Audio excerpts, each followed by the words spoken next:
Right now, the DEA is holding one of the most important hearings in the history of cannabis policy.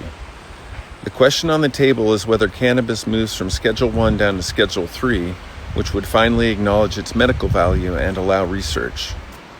The hearing started June 29th and it runs through July 15th. The first thing to know about it is you can't watch the hearing. There's no live stream, no public access, and no way for patients, advocates, researchers, or citizens to observe what's happening.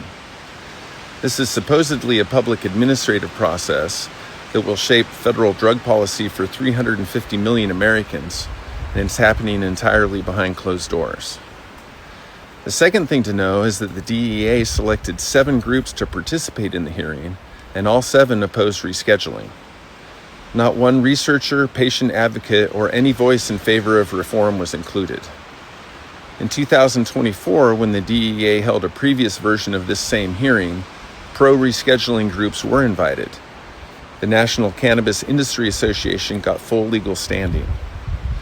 The legal definition of who qualifies to participate hasn't changed, but the DEA has not explained why advocates who qualified in 2024 are locked out today. So put those two things together. The public can't watch and only one side gets to speak. Does that sound more like a hearing or a choreographed performance? Here's why this matters beyond the optics. Whatever the DEA decides, this will be appealed to federal court. Courts don't evaluate politics, they evaluate the administrative record, which is the testimony and evidence built during the hearing.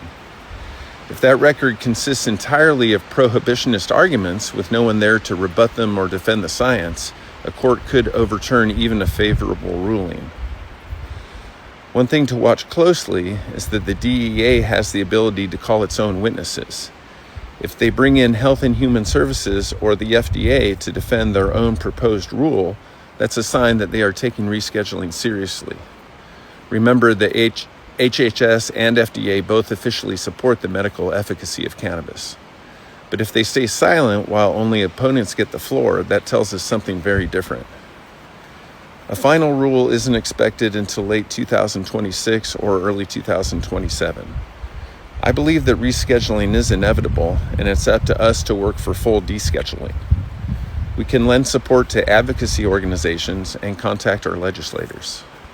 At Siskiyou Sungrown, we'll do our best to keep you informed because the people running this process are banking on secrecy.